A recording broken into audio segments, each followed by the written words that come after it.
Hey everyone, how's it going? We're going to try something a little different here. So to say, this is mostly going to be me talking, give my thoughts off the cuff. We're not having any script here, mainly because I can't do a full edited video at the moment because I am in the middle of another full edited video, which is taking forever. It's the Earthrise one. Yeah, we're actually continuing that series. I know, shocking. But it's currently sitting at an hour and 15, 20 minutes, something like that. It's probably only going to get longer. So I thought this would be a nice way to, put something out, give you some thoughts. So there won't be many visuals for this. I'll include some stuff when it's, important or relevant, but you don't need to watch this. Just, I don't know, put it on the background, listen to it, do whatever you want, go do something productive. This is a topic I really did want to talk about, but I don't really have the time to put a whole video into it. And maybe this will start more of a off-the-cuff type of content where you can sit back, listen to it. Not exactly like a podcast. Maybe I can get some other people to talk to me as well on this. I'd love to have some other people to kind of bounce ideas off of, because whenever I'm in person with someone or I'm on a call or whatever, I have so many things to bounce off them. There's a lot of good back and forth. And so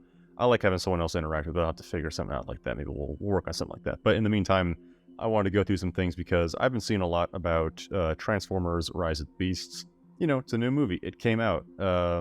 Transformers community seems to love it. I'm not super, honestly, in touch with the reception of it. I've just mostly been seeing things come through on Instagram and on Reddit and YouTube. And I'm not on Reddit all that much, but every now and then it'll just recommend me a post about someone bringing some discussion about Rise of the Beasts. Like, oh, do you think it's better or worse than this? Or is it, do you like this Optimus or that Optimus better? Or, ooh, Scourge was super cool or something like that. And so I'm just going to go through because I think Transformers has a serious problem going on. I'm a big Star Wars fan. I really like Star Wars. I enjoy it. Not a ton, but it's definitely one of my top franchises. And I've noticed a lot of, I guess, similarities, you might say, between Transformers and Star Wars, and that's not good. Star Wars has not been good for quite some time. There's been a lot of issues. As far back as I can remember, the amount of good content we've had is starting to get kind of dwarfed by the amount of bad content we've had. And I'm noticing that with Transformers, but let's be honest, guys and girls. No girls watch me though. I don't think Transformers has ever been amazing. I love it. I love Transformers. My whole channel is about Transformers for the moment, even though that wasn't the intention. I want to talk about other stuff eventually, but got things I want to focus on. I think that Transformers has always had issues with its writing and its plot and its characters, and I think, honestly, some of the strongest stories we've ever had from Transformers come from the comics, and it's a shame because I haven't read a ton of the comics. I've started getting into some of it. I started reading some of the IDW ones. I started from scratch. I've seen some bits here and there. Transformers has had some good moments. Armada's got some good stuff in there. Transformers Prime's got some good stuff in there. Even G1, it's classic. It's pretty cheesy, and as you can see on my Sunday morning cartoons, which may also come back, we'll see about that. But as you can see, even G1, it's not a very well-written show. It's you got some good themes and morals and classic fun action, but I would never hold up G1 or any other Transformers media really as the peak of writing to the same extent as, I don't know, the original Star Wars trilogy or something like The Prestige or any other high-quality films. I still love it. I love Transformers. I love everything about it. I still watch the stuff that I think is even terrible. I'll still watch The Last Night every now and then, mostly when I'm showing it to other people, but I can still watch that and get enjoyment out of it. When I saw Rise of the Beast, it was fun. I liked it. I enjoyed it. I actually enjoyed it more so on my second watch through. I saw it twice with two different friends. Something about the second time I liked it more. Maybe the first time I was just focused really heavily on all the issues I was noticing, and I think that I had a more negative view on it because I was hoping that they would do something special with it, and spoiler alert, they didn't. And it was really a shame. To be honest though, I could see the warning signs coming from a mile away, because when they started heavily advertising, oh, it's all Beast Wars, and you got Optimus Primal and Cheetor and Rhinox, and oh, look at this, and there's Unicron in it, and there's the guy's got an exosuit, and I was starting to see the key jangling that I'm very familiar with Star Wars. Star Wars does the same thing. Well, they'll have, oh, the Boba Fett show, look, we got Tamura Morrison back, and we got the Slave One, not called Slave One anymore, and there's the Sarlacc pit, and oh look, we're back on Tatooine again, and oh look, there's Obi-Wan Kenobi, and we got Ewan McGregor and Hayden Christensen, and Darth Vader's in it, and Order 66, or 5 more times. We got to see more of Order 66. That's how they get you in Star Wars, is they jangle the keys of Order 66 over your head, and they just show you more content from that one event in history. I don't know, I'm seeing a lot of similar things in Transformers, where for a while it was G1, especially after the Bayverse movies got canned and they brought in Bumblebee and all the G1-esque designs, and they went with Transformers Siege. They brought in a lot of the G1 designs again. They brought back a lot of the figures, and they started leaning really heavily into G1, I think, after the Bayverse movies had their run. And I think that was intentional because, unfortunately, the big lesson that seemed to have been learned from the Michael Bay movies is to go back to G1, which was the wrong lesson to take from the Bay movies. But that seemed to be what everyone was talking about, especially when Bumblebee came out. Everyone was really praising the opening Cybertron scene, where, it's the scene they're all battling on Cybertron, really fast-paced, they leave. But the big thing is, everyone was talking about the designs, and yeah, the designs are really cool. I really like Soundwave's design. I've got a cool figure of him. I really like even Blitzwing's design, even though it's not really G1-esque. I like Shockwave's design, Starscream, Bumblebee, Optimus, RC, Wheeljack. Everyone's looking really good on Cybertron. It's a nice, updated G1 style aesthetics. It's a little bit of a mash between the Michael Bay kind of style and the G1 aesthetics, and it works. It looks good. I don't know if it's better or worse than the Bay ones, because honestly, I don't hate the Bay designs as much as everyone else says, but the lesson seemed to be, oh yes, look, this looks and feels more like G1, and that equals good. And that's odd, because that was never the problem with the Michael Bay movies. The problem wasn't that they didn't look like G1. The problem isn't that they didn't have Optimus Prime just being Optimus Prime. There was a lot more issues going on underneath the surface. I'm going to talk about that in a whole nother video. I have some more thoughts written out and better articulated than I can do right now just off the cuff. But it's a shame that that's the takeaway we got, because then we ended up with Bumblebee, which is good. It was pretty solid. I think, for me personally, it's tied for best Transformers movie between Transformers 1 and Bumblebee. That's also going to be talked about in the video. They're pretty close. I think it does a lot right. It could have done a lot more. It had some issues. Definitely a step in the right direction. It set up a whole new era for Transformers. And then we got Rise of the Beast, and I was immediately concerned, because you start seeing all the key jangling stuff, where in Bumblebee was kind of toned back a bit, where you had that Cybertron scene, but aside from Cybertron, there really wasn't much key jangling. It was all pretty straightforward. He was doing its own thing. Rise of the Beast, immediately bringing in Beast Wars. And this is when Transformers started to shift more into trying to draw goodwill from the Beast Wars fans, because they had used up all of G1. They'd already done Siege. They'd already done Bumblebee. They did the little card game, was also kind of tied into Siege. They'd kind of exhausted all of the goodwill, I guess, they could get out of G1 and the G1 fans. And so then they moved into Beast Wars, try something new. Because, everyone likes Beast Wars. It's a pretty common theme in the Transformers community. Beast Wars is held up as one of the great pieces of Transformers media. So they moved on to Beast Wars. And they did War for Cybertron Kingdom, some tie-ins with that, all the toys, and then Rise of the Beast. And so there's a general kind of shift back towards Beast Wars, away from G1, kind of tying those two together now. And so I could see immediately what they were doing. I knew what this was for. This was just to try and draw in all the Beast Wars fans. They're trying to appeal to that kind of nostalgia and that goodwill and see how much they could get out of it. So I was skeptical going in, and honestly, it kinda met my expectation. I honestly don't know, because it wasn't the kind of movie I thought it was going to be, which is maybe why my first viewing was so mixed, and my second viewing I liked it more because I knew what I was getting into. It didn't exactly do what I thought it was going to do. To be honest, I know this is probably going to be a hot take, but the movie is bad. It's not the best Transformers movie, far from it. Transformers 1 and Bumblebee easily outperform this. I would say Dark of the Moon outperforms this. Then you start to get into some shaky territory. I'm debating on whether or not I would enjoy 2 or Rise of the Beast more. That's kind of a toss-up in the air. 4 and 5, I think, are probably worse. Again, I'm seeing a lot of feedback online that people are really excited and thrilled about Rise of the Beast, and they're saying, oh, it's one of the best Transformers movies, and this was so cool, and this was so awesome, but it's all very, very surface level, which is concerning to me, because I think that we're in the same position as Star Wars fans, where we're getting fed a lot of nostalgia baity, key jangling content that's very poorly written and very poorly planned out and executed, and yet we eat it up and we're all super thrilled and happy and excited about it. But I think that's not good, that we need to push back against this. And I think Star Wars is starting to see that, where Book of Boba Fett kind of did it, Obi-Wan definitely contributed to it, and then I think Mandalorian Season 3 is starting to put the nail in the coffin. I don't think it's done yet, but it's certainly getting there. Maybe Ahsoka, I think, will be probably the last big thing to see whether or not Star Wars fans will break or not. People are starting to push back in Star Wars. The only good thing to come out of Star Wars in a long time was Andor, and Andor was a miracle. It's an amazing show. And honestly, I think Transformers needs something like Andor, something that is mature and well written, well thought out, very well executed, well acted, has subtlety and nuance and subtext.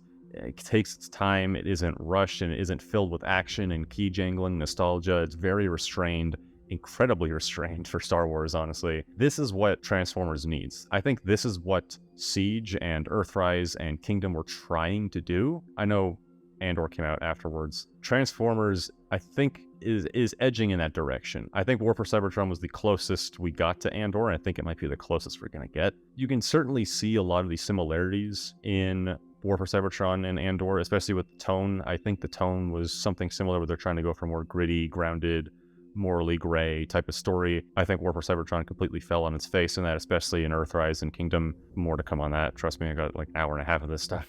So I think that Transformers had the right idea for a brief moment, didn't really stick the landing, and I think they're reverting back into the wrong direction. The movies especially, because the movies are the most popular thing. The general audiences aren't going to watch Siege and Earthrise and Kingdom. Nobody cares about those outside of the community, I don't think. People outside do see the movies. They see Bumblebee, they see Rise of the Beast, and so on and so forth. And so I think that's Transformers' biggest, what would you say, attraction, I guess you'd call it. And I think we need to demand better as Transformers fans, because this is not good. This is far from the best Transformers content, far from a good story, far from good writing, far from well planned out and well thought out. This is not a step in the right direction. This is a serious regression, and if anything, I think that Rise of the Beast it has the problems that existed in the Michael Bay movies were very heavily amplified in Rise of the Beast. So that's why I'm always surprised when people on the Reddit, for instance, will talk about how superior Rise of the Beast is and how, look how awesome this is, and oh look, the action's so much better than the Michael Bay action. They fixed everything and it's all good now, and it's not even close to that. I'm surprised by this, and I think that gives these executives and the directors and whoever the big people at Hasbro making all these decisions, that gives them the wrong idea of what should be done, because then they see this and they go, oh well, we should just do more key jangling. Who knows, maybe we'll get some of the Unicron trilogy next, and they'll bring in Transformers Armada back, and they'll bring Cybertron back, and they'll bring Energon back, maybe, I don't even know. I think that this is pushing everything in the wrong direction. I think it's giving off the wrong signal, and so I'm trying to push back against this and saying that we need to demand better. Because yeah, it's fun, it's enjoyable, I still like the movie, I went to see it a second time. If I really hated the movie, I wouldn't have gone a second time. But is this what we want? Is this what we want Transformers to be? I wanted to take a look at some of these things on Reddit, because I think that'll be a good springboard to talk about some other stuff. I very rarely go on Reddit. Like I said, I barely use it. I post like a couple things, I think, a while back. That's kind of all I did. And I looked through every now and then to see what people are talking about. So yeah, for instance here, EFC, I've seen a lot of people complaining about Rise of the Beast movie, and I can't understand it. To me, it was the best Transformers live-action movie. I would disagree, but okay. The humans are good, the only boring part being the setup, but after they meet the bots, they're good. I think the humans are fine. The setup definitely is bad, I would agree with that. I think there's a lot of clunky dialogue in this, and a lot of really stilted exposition, especially the stuff with Noah's brother. I'm sorry, I can't remember everyone's names, but Noah's little brother. I think that his illness is very hastily set up and very shoehorned in. It's very on the nose. I don't really like that aspect of it. I think it's very kind of forced in. I would have much preferred to be subtle and something that had already been established, and you don't have the characters look to the camera and go, oh, you're having problems again? How long has this been going on? And the kid's like, no, I'm fine. Don't worry about me. Like, this movie's filled with incredibly generic dialogue and incredibly generic plot points and incredibly generic action. This movie is very, very generic. It takes a lot of pages out of those mid to late 2010s action movies. And I described it to my girlfriend, I think, like this. I believe I said that it felt as if it was a 2018 generic sci-fi movie that just happened to have Transformers in it. These generic movies where you see a trailer and think, oh, another generic sci-fi movie, I'm not going to see that one. If this wasn't called Transformers and there wasn't Transformers in it, I don't think I would have seen it. I don't think most of you would have seen it. I don't think it would have got much attention at all. So he says, I think the Transformers had the most character of all the live-action movies and weren't just there for action scenes. That is true, I think. They did have a lot of character in this. What I did like is that they were a little more dysfunctional. where I appreciated that they didn't get along. Mirage was kind of annoying to everybody else. They didn't really like him. He was kind of so-so on them, and they had some kind of friction against them. I liked how Optimus wasn't the plain old, oh, he's the super cool hero guy, he's always right, giving super insightful thoughts and yada yada. I liked that he was a little less idealistic. He was a little more gruff and rough and had some, I don't know, negative banter, I guess you'd say, with the other bots and people back and forth. And so I appreciated that he wasn't just a straightforward, idealistic, perfect hero guy. I liked that he was a little more nuanced and that people weren't just fawning over him the entire time, and he was more of a flawed person. And I appreciate that, and I think he does learn over the movie. So I do think that the bots have a little bit more character in this, but let's be honest, it's basically just Optimus and Mirage. Bumblebee's still just the same Bumblebee. RC isn't a character. Wheeljack isn't a character. Optimus Primal, he's good. I like him, but he's fairly straightforward. Air Razor's not really a character for the most part. Rhinox isn't a character. Cheetor isn't a character. Scourge is generic bad guy. Nightbird's generic bad girl. The unnamed other Terrorcon that I forgot his name because I never said it in the movie, but I think he has the best design. He's not even a character. None of these guys are real characters. There's a handful who actually have something going on, and what they do have going on is very, very thin. Really? Like, this is the same problem as the Michael Bay movies, where do you really think that, I don't know, for instance, RC, do you think she has more character than Jazz in the Michael Bay movies? Do you think that Rhinox has more character than Ironhide? Do you think that Bumblebee has more character than Bumblebee? It's the same issue. It's the same problems, where you have all these characters where most of them don't have anything going on, aside from Optimus and in the Bay movies, there's Optimus and Bumblebee, and in this one it's Optimus and Mirage, where you're not really doing all that much with these characters. They exist, and they have one or two traits, but they don't do anything. I don't even know if they have more traits, because in this one, honestly, describe RC's character in Rise of the Beast. What is she like? What are her personality traits? What are her worldviews? Tell me what she would think about any given topic that isn't just generic, oh, she would protect people. Yeah, all the Autobots would protect people. That's a given. What is her character? Same thing goes for Jazz in the 07 movie. Well, what's Jazz's character? What's his personality? What are his thoughts on anything? What does he think about this or that? He doesn't have any, and neither does RC. They're very just bland, straight characters that are there to do nothing. Wheeljack in Rise of the Beast is just the tech guy who they meet up and kind of helps every now and then, but he doesn't really have any thoughts aside from being kind of awkward. These are all very, I would hesitate to even say one-dimensional characters. They're barely characters. They're very, very thin, and it's a shame because you can have a lot of good characters. I think Transformers Prime had a nice, diverse cast of characters. For instance, Transformers Prime, Bulkhead, RC, Wheeljack, Bumblebee, Optimus, they all have very different personalities, and you all know how they would react to a situation, what they think, and what their thoughts are. Everyone would handle something differently. And so that's when you have actual characters who have more depth to them than just has to scan things, and he's the smart guy, and Jazz likes to kick it, and Ironhide's got big guns. Like, Transformers Prime wasn't, it's a good show, but it's not the best thing ever. It's a good show. It's not any genius writing to have characters that are more than one or two dimensional. This isn't a new concept. The stories have been doing this forever.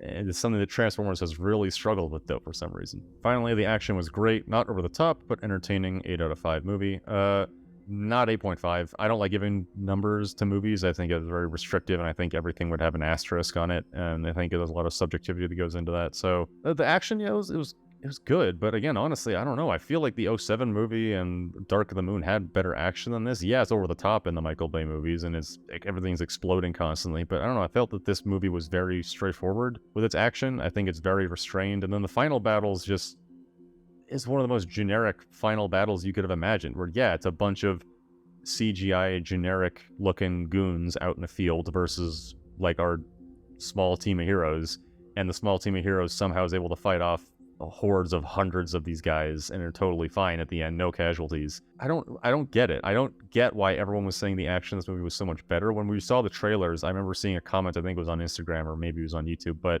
it was in the trailer that you could see the shots of the final battle, and people were saying, oh, look at this, the camera is steady, and we see RC riding Rhinox, and all this is the best action we've seen out of Transformers. And I'm thinking, really?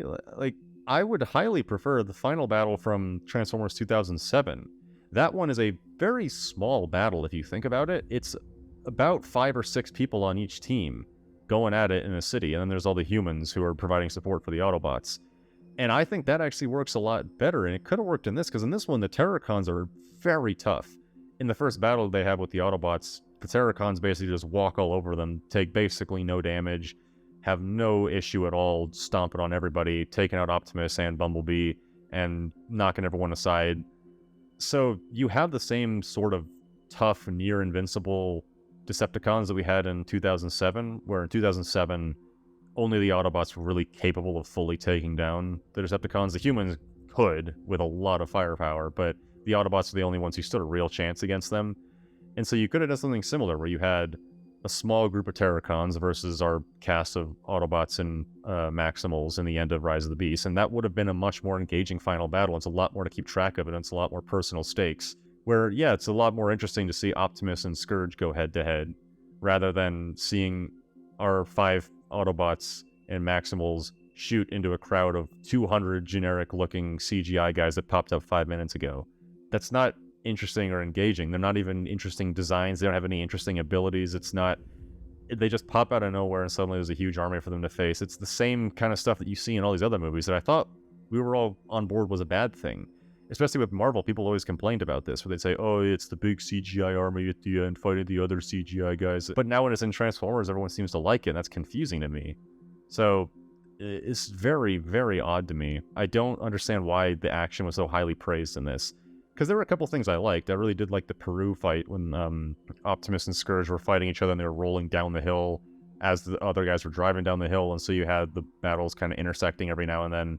It was cool cinematography-wise and blocking-wise, but I don't think that it's the greatest action we've seen, and it's very inconsistent. For instance, like I was talking about, the Terracons stomp on everybody at the beginning, but then by the end of the movie, suddenly they just don't, and they all go down fairly easily, like without too much difficulty, aside from Scourge. And so why at the end of the movie are they suddenly so much weaker than they were in the beginning? Where in the beginning they were brushing off hits and acting like it was nothing, and in the end they're all taken down without too much strenuous work, honestly. So I don't understand why that shifted. That maybe that's a writing issue rather than an action issue, but the action's very inconsistent, where suddenly Optimus can beat Scourge even though he wasn't able to beat Scourge earlier, and Scourge could also bounce shots off him like it was nothing, but now shots actually do kind of stagger him a little bit.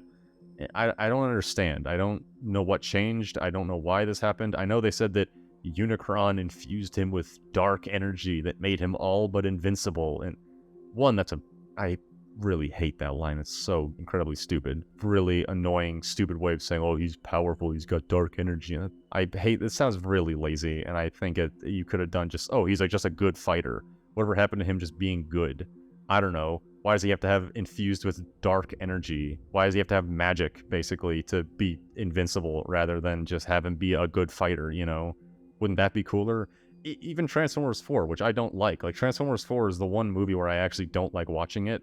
Transformers 4 had Lockdown. He could beat Optimus and all the other guys because he was just better. He was a really good fighter, and he was strong and powerful, and he was better tactically. He had a lot of gadgets and tools and weapons in his arsenal. And so, yeah, he was just an effective bounty hunter who could beat people because he was skilled, not... He has dark energy, so he just can bounce shots off him until suddenly the movie decides that he actually can be killed.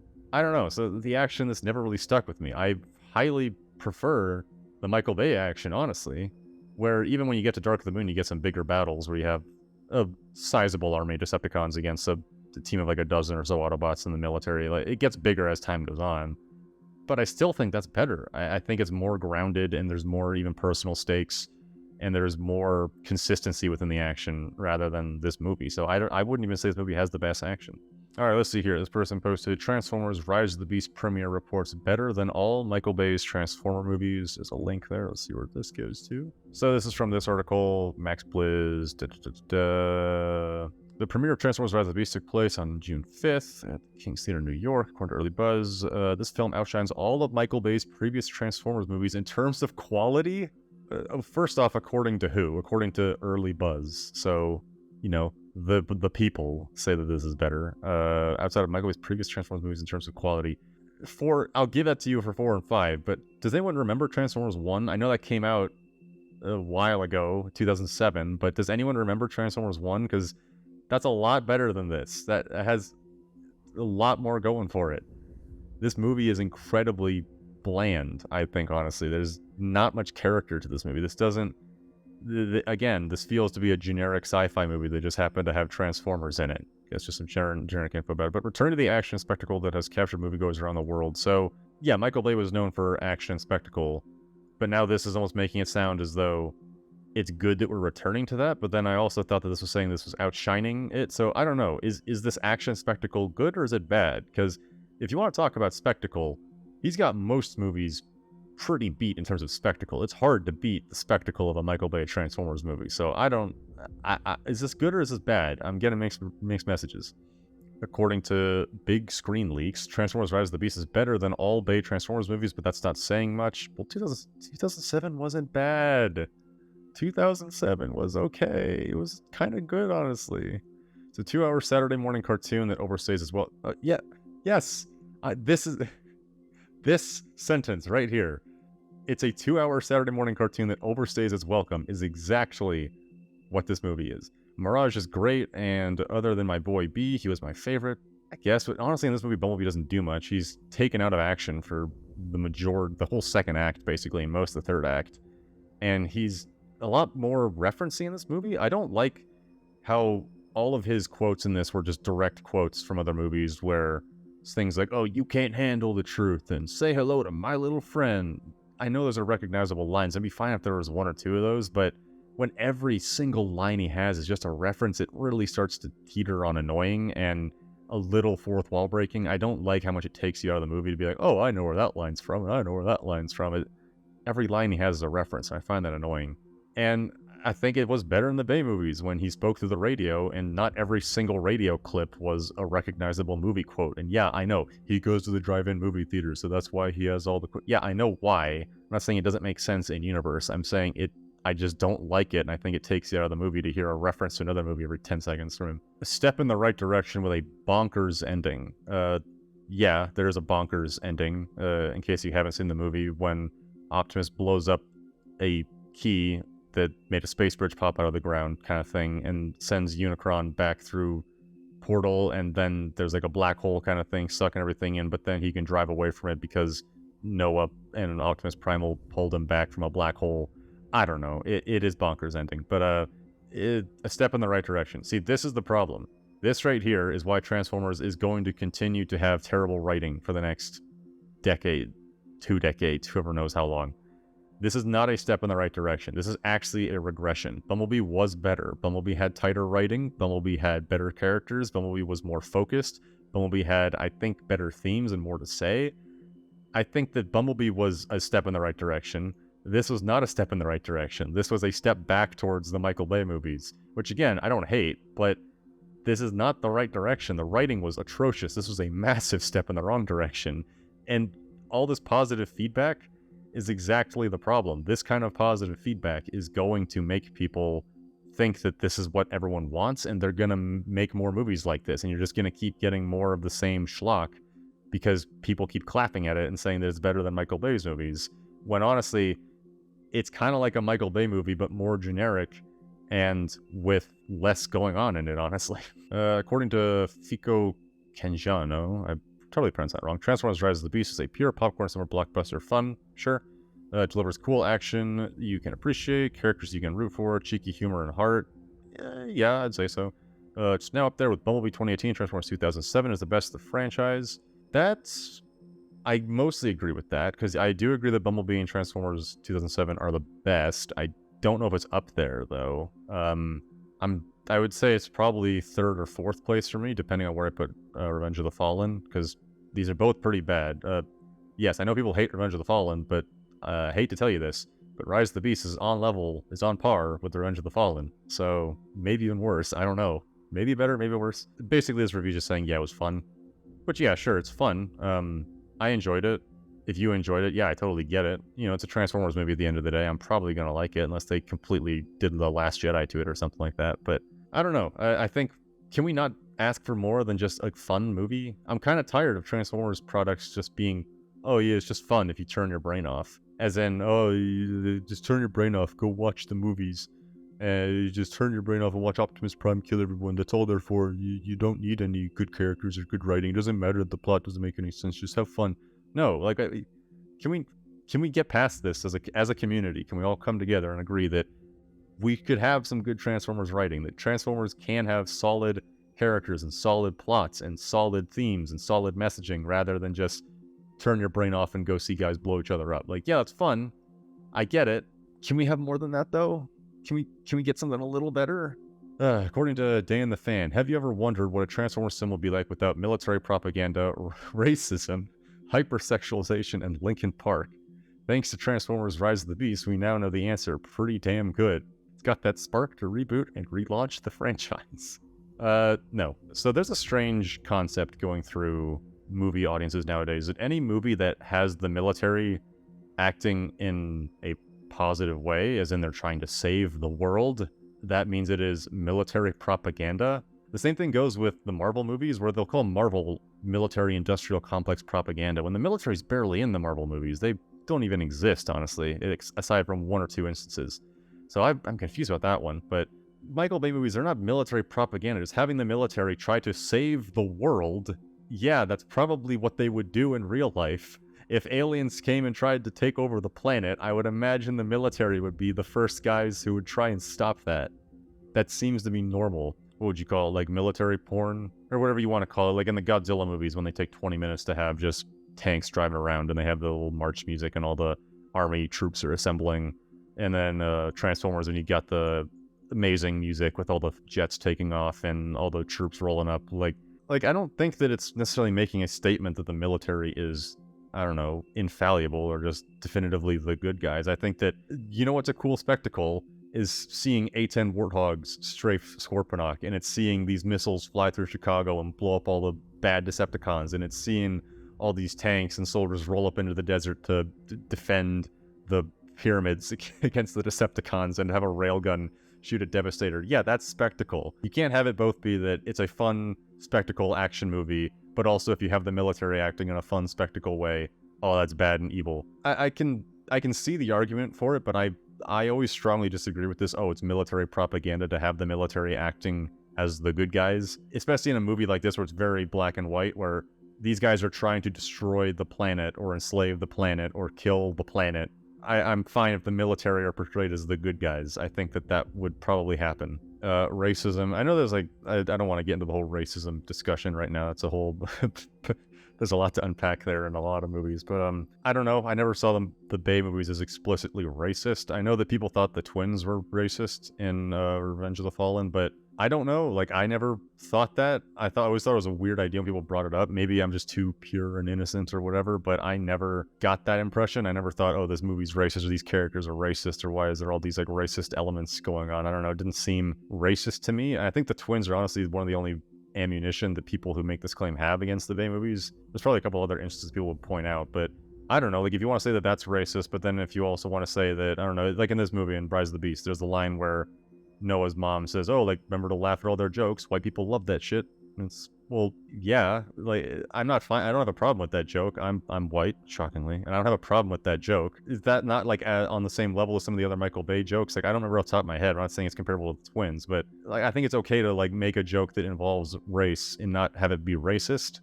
Maybe that's a controversial take. I don't know. Hypersexualization. Yeah, that's fine. I'm gonna talk about this more in my movie that I'm... my movie. With the length of it's honestly a movie, but with my video I'm making on it, I don't like the hypersexualization of the Transformers movies. I never found that attractive, even when I was a young teenager and adolescent, whatever. I never found that interesting. I never liked that. I always cringed at it. I don't get it in movies. Maybe I'm just not that kind of person. Maybe I'm gay. I don't know. But I never really understood that. I agree that I think it's good that we're stepping away from that. That's totally fine with me. Linkin Park, I know it's kind of cheesy and it's been memed nowadays, but it's fun. I don't care. It's nice. They have some good music in the movies. I don't have a problem with it. I don't hate Linkin Park. Maybe you hate Linkin Park. I don't know. But I don't think Linkin Park's a bad decision. I don't know. I think it's fun. It's got the energy to match the movie. I don't know. It's got that spark to reboot and relaunch the franchise. Bumblebee already did that. Did people forget that Bumblebee was made? I don't know. I don't trust these people who are on these articles, because these people who write these articles and Dan the Fan on Twitter or whatever, I don't think that these people actually care all that much about the movies. I don't think they could even tell you if this is in the same timeline as the Bay movies, where you'll see all these people talking about how Bumblebee was Transformers 6 or 7. They call it Transformers 6, and then they said that Rise of the Beast was going to be Transformers 7. Like, I saw these articles when it got delayed saying that Transformers 7 is going to be delayed. Well, it's not Transformers 7. This is its own little thing. You don't call, I don't know, the newest Batman, you don't call the Batman, oh, this is Batman 6 or 7 because of the Christopher Nolan ones and the Keaton one. Like, these are different iterations of the series. So, no, this is not Transformers 7. I think this seems like, maybe I'm wrong, but this seems like one of the guys that would call this movie Transformers 7. Transformers Rise of the Beast is the equivalent of looking back at your childhood when you would grab your action figures. It is the equivalent of looking back at your childhood when you would grab your action figures. Wait, did he just say that twice? Did he say that twice, or did the author just copy-paste that and put that in twice? Also, this isn't capitalized, so I don't know what's going on here. But, yeah, sure. Again, this comment boils down to, it's a fun, stupid action movie. Yeah, it is a fun, stupid action movie. Can we get better than that? Can we get some good writing? Can we get some better characters? Can we get characters to begin with? Can we get anything? Transformers Rise of the Beast is a lot of fun. Probably my favorite ensemble Transformer movie so far. It feels like Bay movies in the sense that there's a lot going on, but has the care that Bumblebee took with characters. This ending set up something cool to finally see. What? Feels like Bay movie. Okay, so this does feel more like a Bay movie. So this person's kind of, who's Nick, is on the mark with, it does feel like a Bay movie. There's a lot going on. That's very superficial. I would say it's more like a Bay movie in the fact that it starts to go off the rails, and it feels much more like Transformers 4 and 5 when you start introducing all these old ancient elements into the story, and you got these ancient tombs and these old tribes of people, and you start introducing magic basically into the franchise. And so I think it's more like Bay in that sense. It's not like Bay in the sense that there's a lot going on, even though that is true. Has the care, though, it does not have the care that Bumblebee took with characters. Bumblebee and Charlie, and I'm trying to think of other characters in the movie. Bumblebee and Charlie are the only two real main characters. I guess John Cena has a little arc in that movie as well. But there's much more care for characters in Bumblebee than in this movie. And again, in this movie, Optimus and Noah are pretty much the only ones with a character arc, to be honest. Like, Mirage is cool, but he doesn't have much of an arc. Like, there's much more writing with characters going on in Bumblebee, and I think that there's a lot more interesting depth and dynamics to the characters in Bumblebee than there is in this. In this one, you got some stuff going on with some people, but it's pretty superficial. And then the ending, so there's something cool to see. I don't know if they're talking about the final battle or if they're talking about a possible sequel to fight Unicron. I don't know exactly what they're talking about, but so I'm just going to kind of leave that claim. Either way, I would probably disagree because I don't think the final battle is even that cool to see. With 6 reviews thus far, Transformers Rise of the Beast received a 67% on Rotten Tomatoes. Wait, but so one's got 6 reviews, so way to go with the sample rate. It's got a 67%, but this is way better than the Michael Bay movies? Really? How much did Transformers 1 get? With Transformers 1 has a 58%? Are you kidding me? Revenge of the Fallen has a 20. Okay, that's actually kind of funny. I don't hate it that much, but it's funny to see. How much is Dark of the Moon? 35? Really? I know The Last Night and Age of Extinction are gonna have more than 35. How much did Bumblebee get? 91. Oh, dude, okay. I hate Rotten Tomatoes. I think that Rotten Tomatoes is a terrible way to judge movies, and I think that it's a broken system that doesn't make any sense and doesn't really give you any valuable information about a movie. But it does make me happy to see that Bumblebee has a 91%. That actually does make me very excited. I'm glad that at least the brain-dead people on Rotten Tomatoes can agree that Bumblebee is better than Rise of the Beasts. It's kind of sad, though, to see that Transformers 1 has such a low score. I'm working on a video on Transformers 1. It'll come out eventually, but I think that movie gets way more hate than it deserves.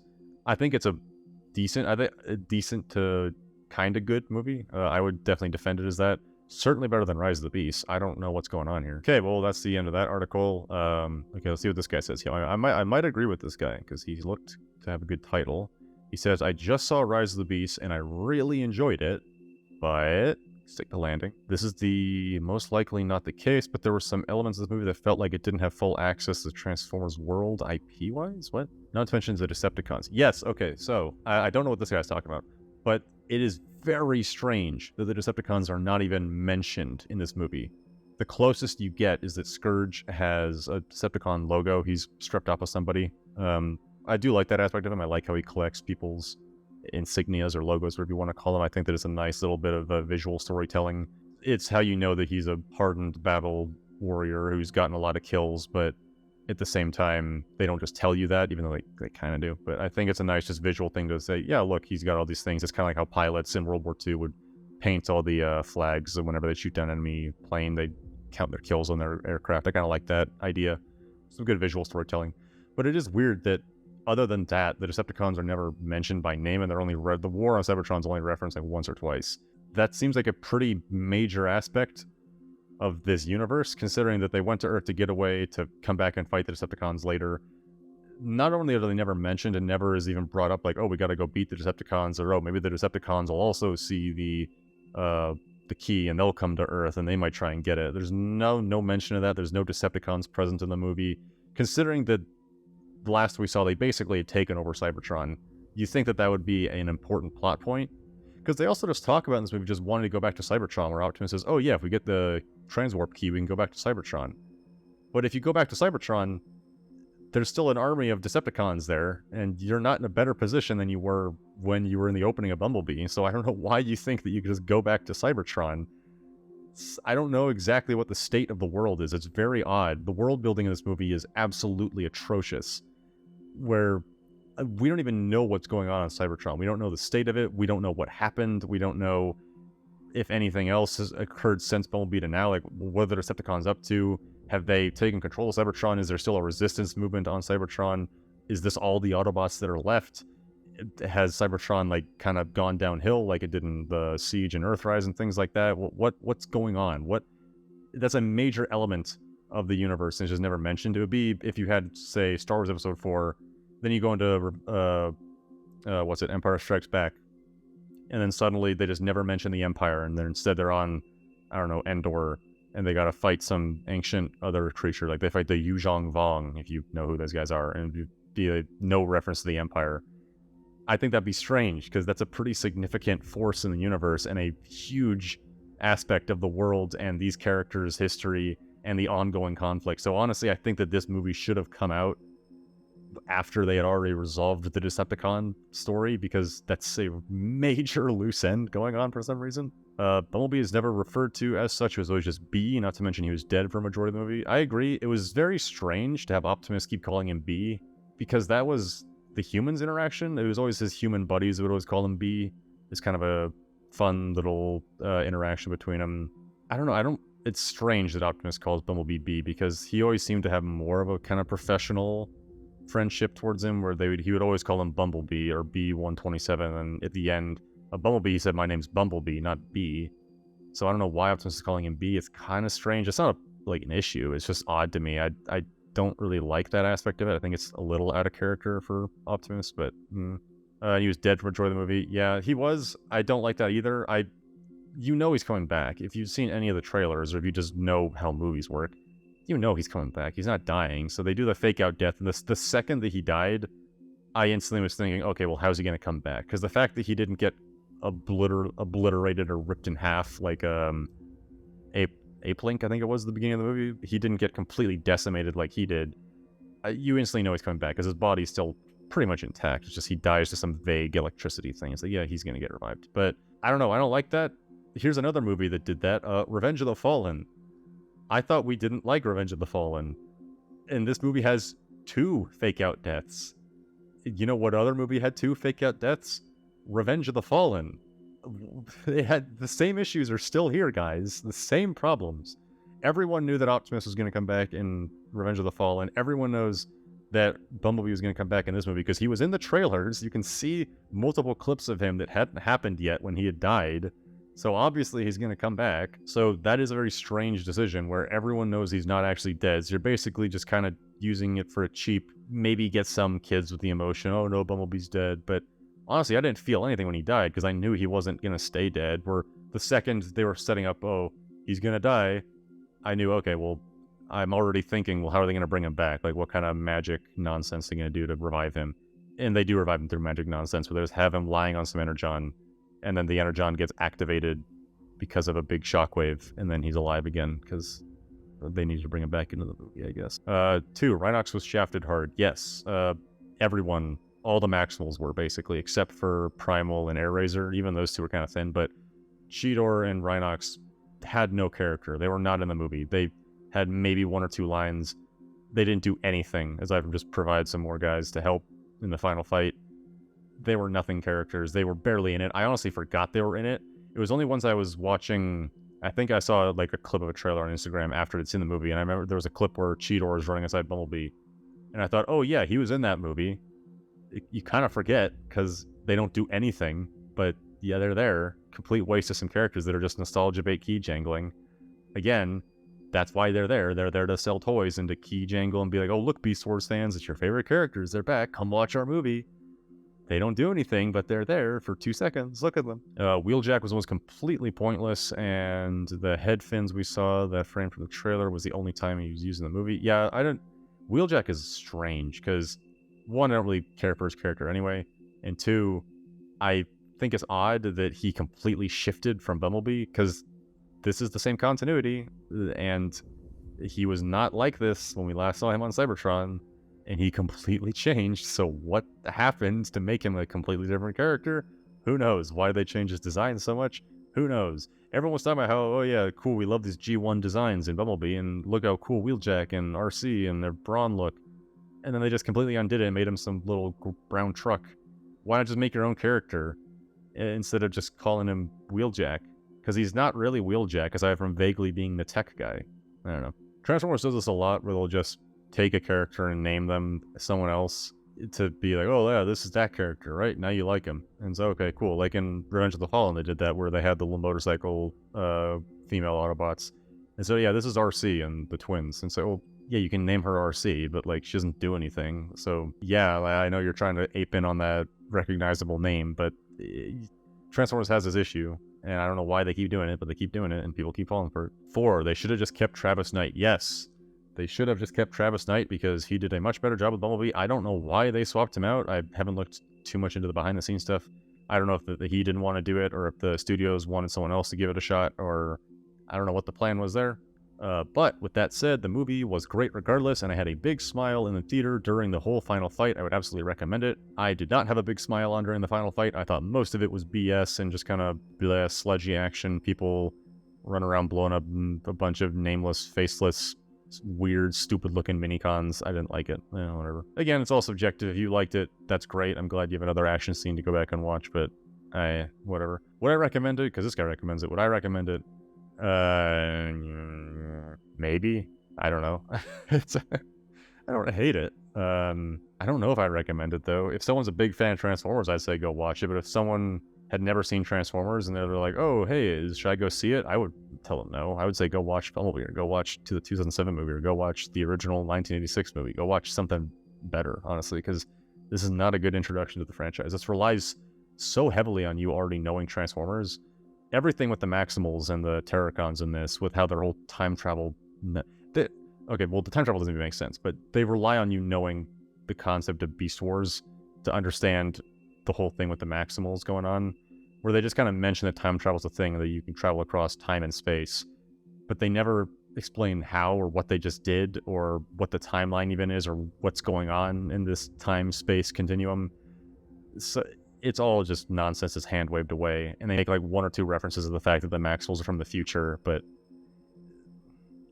this is all just meant to pander to people who know Beast Wars and know how this all works. But to anyone who's new to Transformers, this movie's probably terrible. So here's one. What do you think of Rise of the Beasts? Let's take a look at this discussion post.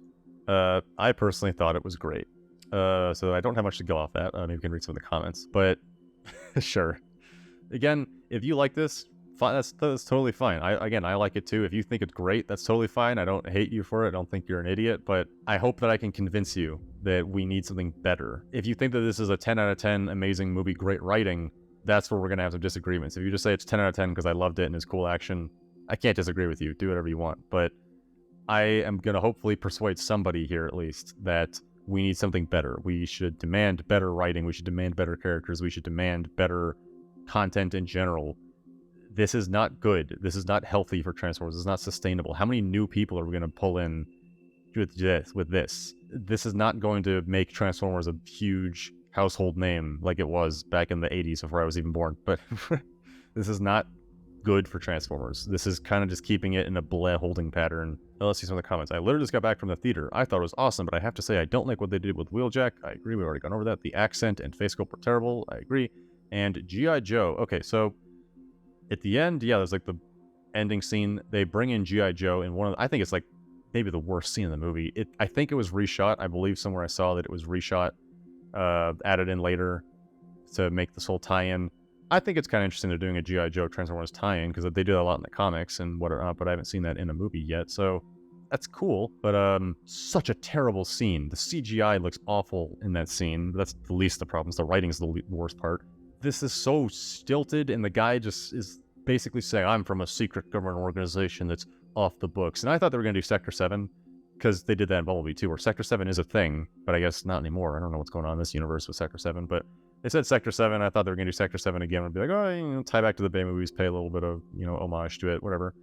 But no, they said, oh yeah, I'm G.I. Joe. Here's my business card. It says G.I. Joe. We're a secret government organization that's off the books, but I have a business card that says G.I. Joe for my secret government organization. We got business cards for it. That was stupid. The whole scene is so stiltedly written. I don't have the script in front of me, so I can't read it off. But it's so bad where basically the guy shows up. Noah shows up for a job interview, and the guy interviewing him actually is a G.I. Joe agent, and he's telling him to come fight for them. Some of it's okay. Like, I like the whole thing where he's like, oh, your resume's kind of thin. Oh, yeah, I was in Peru doing secret stuff. And he's like, oh, well, he says I was in South America, and the guy says, oh, yeah, how was Peru? And the guy, Noah says, well, I didn't mention Peru. Yeah, I like that. Like, I like some stuff like that. It's a nice little subtle thing, and it shows that the agent knows more than he's letting on. It's still so stiltily written, and the guy's like, yeah, in thanks, in lieu of a thankful nation, because we can't tell anyone this, we're just gonna take care of all your brother's health care, totally free, all the best doctors, don't have to worry about money. It's such a stilted line. I think it would have been so much better if the agent had just said, yeah, we can't publicly thank you, but we wanted to acknowledge your contribution. We want to say thank you, like, secretly, but we obviously can't publicly announce this. So we just want to acknowledge you, and we want to say that we recognize what's going on, and we're aware of it, and we're thankful, but we can't publicly do anything. Is there anything we could do, like, to essentially compensate you? And then Noah could say, yeah, could you take care of my brother's healthcare? Like, there's one thing I want. It's my brother's healthcare. And then the good agent would be like, yeah, totally. Like, that's no problem for us. We got billions of dollars, I guess. That would have been so much better. Yeah, it's generic. Like, again, that's pretty generic standard stuff, but I'm surprised they didn't do that. They went with something worse than the generic option of having Noah say, oh yeah, there is one thing you could do, and then kind of like cut the scene, then, or like maybe like look at like some kind of callback to his brother, and then be like, yeah, like I think there's something, I have something in mind, and then you kind of leave it there, and everyone knows like, oh yeah, he's talking about his brother, get him healthcare or whatever. Maybe you could have like another scene of him at the hospital, everything's getting paid for, whatever. I don't know, but that was a kind of a weird scene, very stilted, odd pacing, odd dialogue, odd CGI, odd that the secret off-the-books organization has business cards and a logo, whatever. Yeah, this guy says not excited for G.I. Joe. That's fair enough. A lot of time with the robots is cool, sure, but again, this is another problem that I think the Transformers community has, is that everyone seems to think that the problem is that we don't see enough Transformers, which, yeah, sure, it's cool, but let's be honest, guys. That's not the problem. The problem is that we just need more characters, not that we need to see more robot characters. Like, the Bay movies weren't bad because we saw too much of Shia LaBeouf and Megan Fox. The problem is that there weren't a lot of characters in that movie. It was very straightforward. And that's the problem, I think, in this movie, too. It's not the fact that we don't get enough of the Transformers, because we do. It's the fact that the Transformer characters are still bad.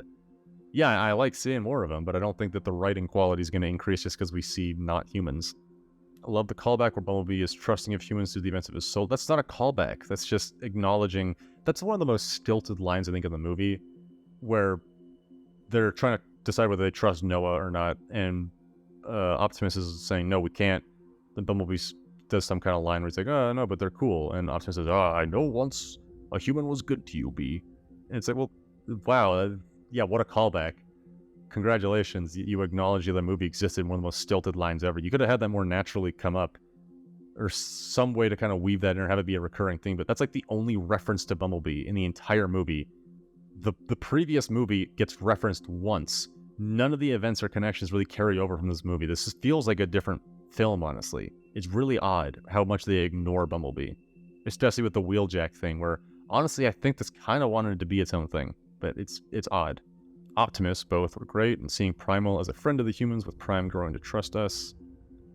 Yeah, I think that was kind of cool. Where I do think Optimus has a nice little arc. It's pretty straightforward, but it's nice to see. I think that he learns from Primal, and I've seen their connections. Like, it's something. RC got to do... What things did she do? RC didn't do anything. Or she sat there, scanned Noah, shot some guys, and just had uncanny face. That's all she did. Mirage was fun. Yeah. I liked him. I liked him more my second watch than my first. Like, subjective. If you liked him, I liked him, yeah. Scourge was an intimidating villain. He was, but he was bland. Like, yeah, he was intimidating because he was just shown to basically be invincible until they decided that he wasn't invincible. Like that opening scene at the beginning with the music, and he's coming out of the woods, and he's like walking through the trees, you can just see his eyes and this big shadowy figure. That's a really cool shot, and I like that half the scene. But then as time goes on, it becomes less and less intimidating, because you just start to see more that he can be beaten. Like, he's not actually invincible, and he's not that super tough. And so the more you see of him, the more you realize that, oh, this guy's actually, like, just kind of a bland, generic bad guy. I think it was amazing. My main issues are mainly with Stratosphere. Okay, that's a weird sentence, but yeah, Stratosphere is very bland. He's like kind of stupid comic relief character. I would have liked if they treated him with a little more respect. Like, you can still have the old, gruff, fallen apart Transformer, but you didn't have to have him be like a bumbling idiot, basically. It didn't do anything aside from just drive people from point A to point B. Cheetor and Rhinox didn't talk enough. They didn't do anything. These characters didn't exist. Unless Rhinox is supposed to be the silent type of warrior. No! You can have someone be a silent type of warrior and still have them do stuff. Master Chief is a silent type of warrior, and he does a lot. He gets a lot of screen time, and he's still a pretty silent guy for most part, aside from some of the newer stuff, but don't worry about it. In that case, it ain't so bad. I like those, but I don't see why Cheetor couldn't have had just a little bit more speaking lines. Everyone needs more stuff. This movie was, like, long, yet also they didn't use their time nearly as efficiently as they could have. Like this. They could have cut out some other stuff and given Cheetor and Rhinox and the other people some more time to actually do things, but whatever. I also wish we got to see Earthrise transform, but that's fine, I guess. That is an odd thing about the Maximals, is that they stay in their alt forms the entire movie, but then at the very end, in the final battle, they transform. And I don't get it, because I thought their alt modes would be stronger. Like, for Optimus Primal, I feel like Big Gorilla would be stronger than a regular Cybertronian, so I don't know why it's supposed to be stronger that they transform, or why they stay in maximal form the entire time. When they're just hanging out around the village, why are they not in robot form? Unless the maximal forms are their, what would you call it, their main mode? But why would their main mode be, and like their alt modes, but then for the regular Cybertronians like Optimus, their main modes are the robot modes? I don't know. It's strange why they're always hanging out in robot mode. I get it, because in the original Beast Wars, correct me if I'm wrong, but I thought it was because it's something about like Earth's radiation and that the animal disguises gave them protection from it or something like that. I could be wrong, but I thought there was like an actual reason in Beast Wars. I heard some people say that Battle Trap didn't speak enough, but I thought he was good. I never saw him as chatty in the first place. He still kicked ass, as well as all the rest of the Terracons. Scourge and Nightbird, especially being awesome. So that's his name, I guess, was Battle Trap. I forgot, because they never say it in the movie. But I didn't think the problem was he didn't speak enough. I don't know, I thought he was fine. I never saw him as chatty, he kicked Scourge and Nightbird. Nightbird's not awesome. Like, I think she's interesting. Not at all like her G1. Again, this is an issue of Transformers taking a character, slapping the name of a G1 person on it, and saying, oh, look, here's Nightbird. No, that's not Nightbird. That's just your own character that you slapped Nightbird's name onto. So now she's just generic bad guy girl who flies around and dies when they decide that she's no longer tough. Scourge, I don't know. Like, I didn't hate him, but I didn't like him. I thought he was pretty basic, as I've said. Still want to call Wheeljack Pablo, yeah, because he doesn't feel like it. Yeah, I know, Wheeljack's not Wheeljack. Wasn't excited for G.I. Joe at first, but after seeing that scene, it did kind of get me interested. That scene kind of killed my interest, but again, it's all subjective, so, say whatever you want. Everything else seemed right to me. The story of the characters, the screen time of the Transformers and humans. Again, screen time of Transformers and humans shouldn't, in a perfect world, this shouldn't be an issue. In a perfect world, you could have a Transformers movie that's 90% humans and the Transformers are only in it like 10%. It'd still be good. Or you could have a movie where it's 90% Transformers and 10% humans and it'd still be good. This ratio is not the problem. The problem is the lack of character. I don't have a rule against swearing. I think I did swear earlier in this video, but I don't personally like to swear, but I don't have a problem quoting people swearing. I don't have a problem with swearing, like if someone else wants to, so I don't know what to do when there's a sentence like this where it was a effing blast. I don't know. I'll just kind of censor myself. I don't have to. I want to censor myself. People laughed and clapped. People were into it.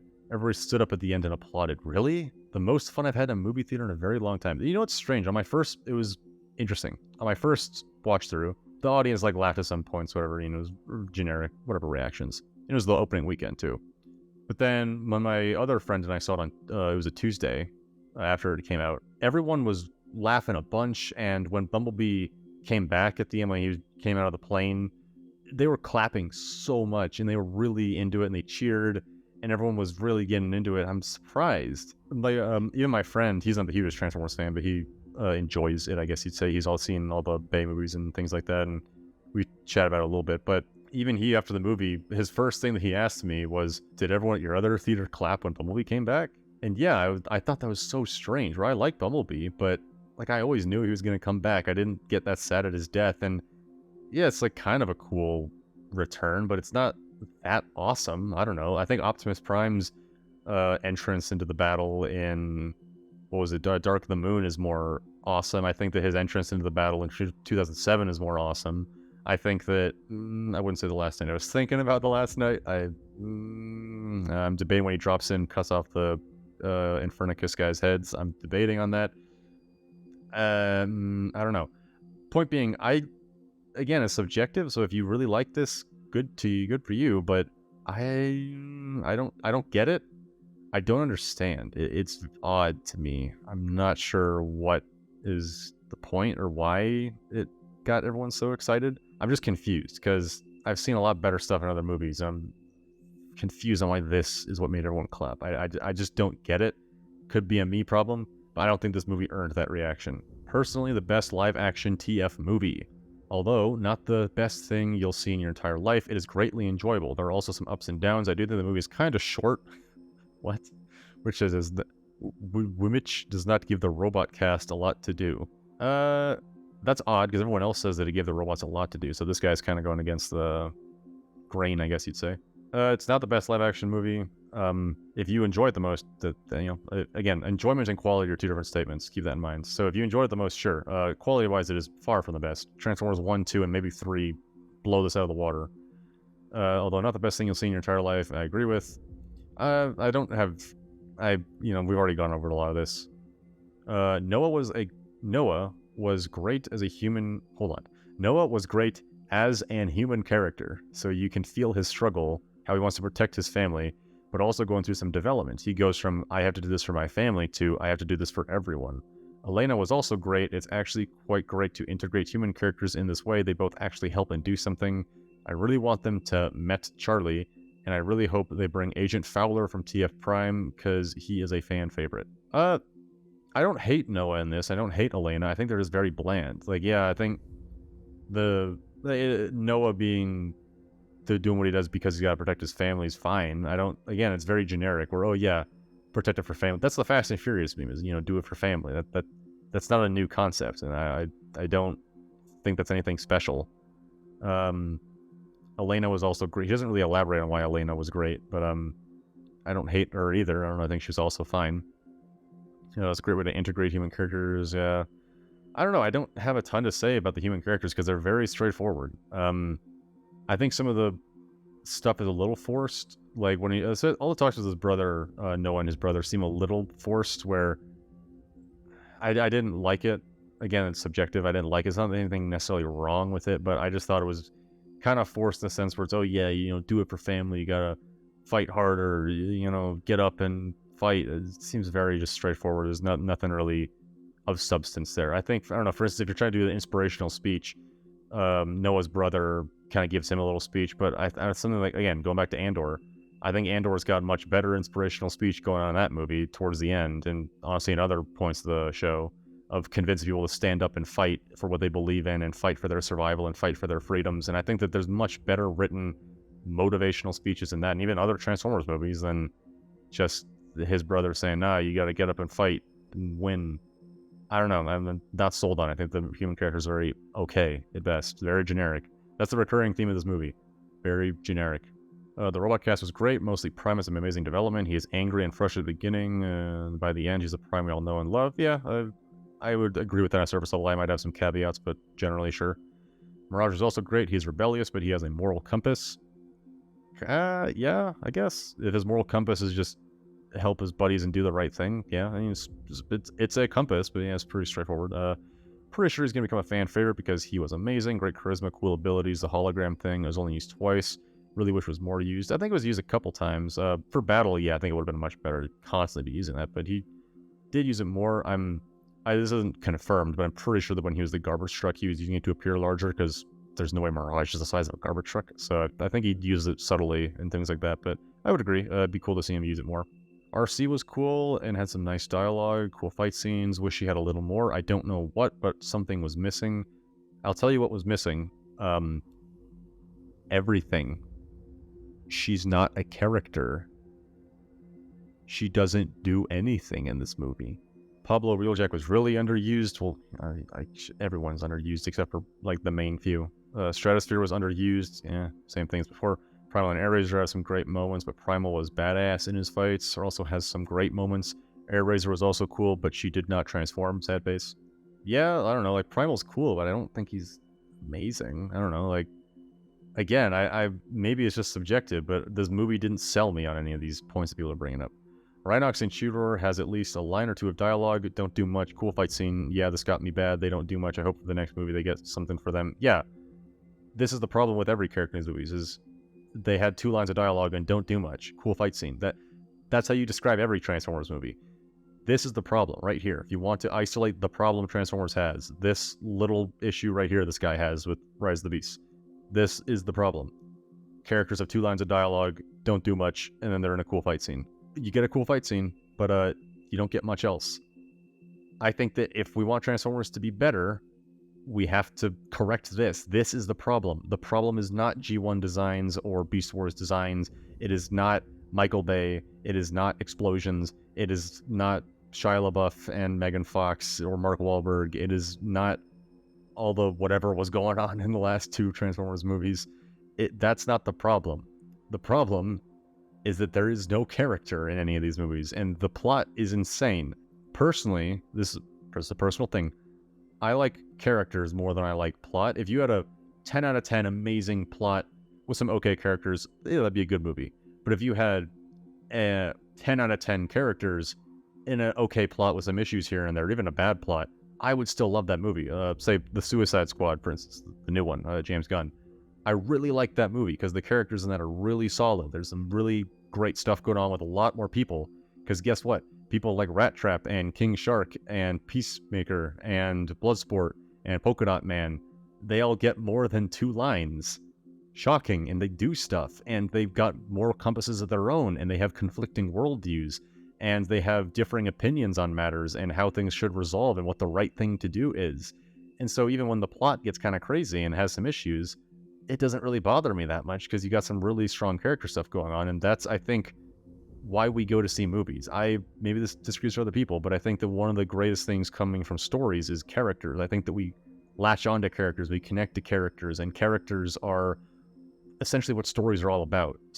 Yeah, there are some about plot, especially if you're doing like a retelling of a historical event, but trying to tell stories in movies or books or games or anything, I think characters are probably the most vital part. Even if a character is just a vessel to tell a story, if you have a terrible character, I think that's going to tank everything. And if you have a really good character, that can carry a really bad plot. But the problem with Transformers is we don't have really good characters. We have guys that get a couple lines of dialogue, and maybe every now and then you get someone who does some more stuff like Bumblebee and Optimus, and it's just like Shia LaBeouf. But that doesn't make them good characters just because they do stuff. Like, and again, in the Bay movies, yeah, Bumblebee and Optimus get a lot of screen time, but I don't know if they're very fleshed out 3-dimensional characters. They're different. I'd say they're kind of, I'd hesitate, they're like between 2 and 3-dimensional, where just because they get so much screen time that they kind of naturally just build up stuff. But I don't know. Can we get anything better? Can we do better than 2 lines of dialogue and a cool fight scene? Can we get something from these characters? Can we get anything even close to something like Star Wars, for instance? Luke Skywalker had more than 2 lines, and Han Solo had more than 2 lines. Darth Vader had more than 2 lines. Boba Fett, he was barely in Star Wars, but he was a better character because he only had like a few lines of dialogue. He was still a good character because he can do a lot without dialogue as well. But in Transformers, they don't really do that. Like, what kind of character do you get from RC seeing her fight in this movie? What are her actions in battles or in combat or dealing with situations informs you of her character? That she's a good fighter? Well, yeah, it's basically everybody in this movie. Or that she wants to protect people? Yeah, it's basically everybody in this movie. What do you learn from how Wheeljack handles situations? Nothing, exactly. You don't get anything from these characters, even in how they deal with stuff. Dialogue isn't everything, but it does help. You can tell characters, you can make pretty good characters without much dialogue. If you want good examples of that, you can see like Master Chief in a lot of the cutscenes of Halo. He doesn't speak a lot in the original few Halo games, but there's a lot of character there. It's not like a super amazing character. He's not like a top 10 character of all time, but he conveys a lot of character just through movements and motions and actions he does. Okay, so Scourge was an amazing villain, menacing, scary. Peter Dinklage did a great job voicing him. I actually didn't know it was Peter Dinklage. I do have a problem with the mask. They made it like a big deal at first, but he is revealed to be what? Revealed to be ... Scourge, which is not bad, but I was really hoping he was someone more important. Well, I don't know if I would have liked it if he was someone more important. I think that kind of goes back to the Star Wars issue where everyone has to be related to like Luke Skywalker and the main 2 bloodlines, like Palpatine or Skywalker in some way. I don't think they need to be connected to somebody. I don't really have that issue with Scourge. I don't think he needed to be someone more. I think that, again, his problem is just that he was a very generic villain. Like, yeah, he was big and scary, I guess, but he was big and scary because they made him big and they made him invincible. So, yeah, I guess.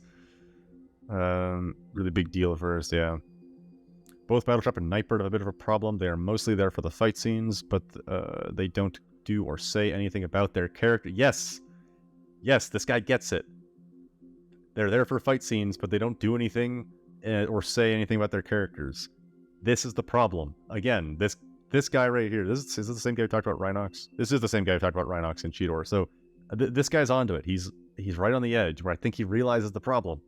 He's not quite there. There's nothing that tells me why they are with Scourge. Are they evil because, yes? Are they being controlled? Maybe they thought they were going to be joke characters, but they felt very empty. Yes. You're so close. Why are they evil? Why are they following Scourge? Are they being controlled? Yes. These are very good questions. You are so close. These are the kind of questions we need to be asking. You're almost there. Good, but felt Unicron was portrayed better, a threat in TFTM? Oh, Transformers the movie. Okay, I got confused for a second. Yes, I think this Unicron in Rise of the Beast was kind of pathetic, honestly, compared to the Transformers the movie. It's sad to see that comparison because I kind of like the design in this, kind of, whatever, it's all subjective, but I don't know, man. The voice isn't anything remotely close to Orson Welles, which granted was going to be hard because Orson Welles is a great actor, but we've got some great actors today. I think we've got some good voice actors out there. Couldn't have found anybody? I don't know. I don't think Unicron really does all that much, because even when he's there in the end, he's basically just a ticking clock. It's basically just, if Unicron gets through, yeah, he wins, and it's over. He just sends out hundreds of little drones to do his work.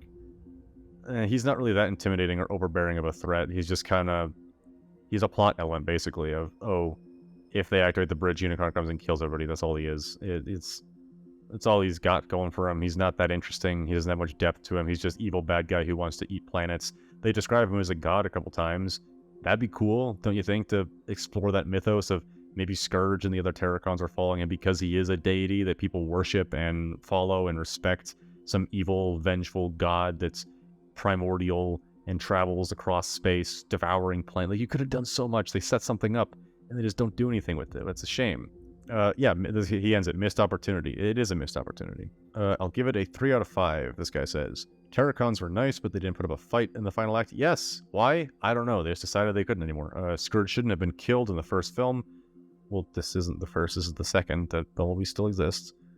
Second act felt slow. Yeah, I would guess I would agree. They could have explained why they changed Wheeljack's design. Yeah, they should have. Or like, I have no clue what happened there. They also killed off 2 characters and brought them back. One instance would have been enough, but 2, yes. Especially when they did it with Mirage, I felt like I would have been a lot more emotionally impacted if, 1, he stayed dead, which he doesn't, or 2, if Bumblebee hadn't died, quote-unquote, earlier in the movie. Again, you run into the same issue as Revenge of the Fallen, where you keep killing people and bringing them back, and then at that point you're like, well, what's the point of death anymore? If everyone can just come back from the dead, why does it matter if someone dies? You can't keep doing this. You can't keep killing characters and then bringing them back and expecting the deaths to then hold the same kind of emotional weight. So even after you had killed Bumblebee, which already didn't have any emotional weight because I knew he was going to come back, and then when you kill Mirage, you got close, but you already wasted all that emotional potential. You already used it on Bumblebee. You used it on a false flag that everyone knew was a false flag. And then you killed off Mirage, who was also ended up being a false flag anyway, probably in a reshoot. I think I heard there was a reshoot, and it feels like a reshoot. So yes, I agree with this guy. I don't like the G.I. Joe crossover. Again, like is personal. I don't really like it either. Mostly I just don't like the scene. If the scene was better written, I would have liked it if it was a G.I. Joe crossover. I don't care. Also, can someone clarify my doubt? Primal says that the Terracons are invincible as they are possessed with dark energy, but somehow they get killed easily. Did I miss something? No, you did not miss something. The film is just bad. Airraiser said near invincible, or no, actually I remember the quote because I was there. I tried to memorize this for the second time I watched it because I was confused too. She says all but invincible, which means, yeah, not invincible, but basically invincible. So it's not too far out of the realm of possibility. I do feel like Battleshop and Niper went down way too easy. Yes, they did. At least Scourge was beaten down over time. I think I'm fine with Scourge getting killed with like how long and how hard it was to beat him, but I think it would have worked better if, I don't know, if Noah and Optimus Primal all had to triple team him.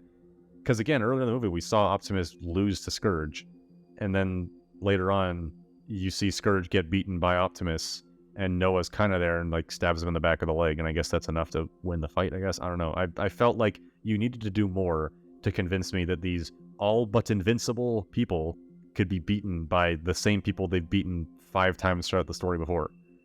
So, yeah, I'm not sold on that at all. Oh, this is interesting. I enjoyed the movie, however, I personally liked the Bayverse better. The movie was great overall, but I felt the plot didn't move well with me, and I couldn't connect myself to the characters or see myself rooting for him. The CGI was good, but felt choppy, or noticeably felt like the Transformers were out of place during certain scenes. Action was fun, though. I think I actually pretty agree with this guy. I don't prefer all the Bayverse. I prefer this over 4 and 5, for instance, but I think I kind of agree with this guy. There were a couple instances of CGI that felt really odd. One when the Terracons land in the water, they're going through. I know it's nighttime, and it's kind of weird. I might have to look at it when it comes out, like on streaming or on DVD, so I can get a better look at it. But the water seems very fake. It looks like a really bad video game render of water, and I don't know if that was actually that bad, or maybe it just kind of looked weird to me. But I tried, on both viewings, I looked really closely at it to try and figure it out, and I couldn't tell if it just looked off because I don't know, maybe there was like weird lighting or it was dark or whatever, or if it's actually just bad. There's another one where Optimus Primal and Airraiser are having a little scuffle, and Elena's there, and she's kind of standing in front of them as they're having a little battle. There's fire shooting everywhere, and it was so noticeable to me that Elena was just green screened in front of this fight that was going on. It almost feels like that was a shot. And then they were like, oh, well, we should have like Elena there for perspective or something. So they kind of CG'd her in front of this fight. And it looks so off. You can tell that she's just standing in front of a green screen or one of those little fake background volume screens they have, whatever they want to call them.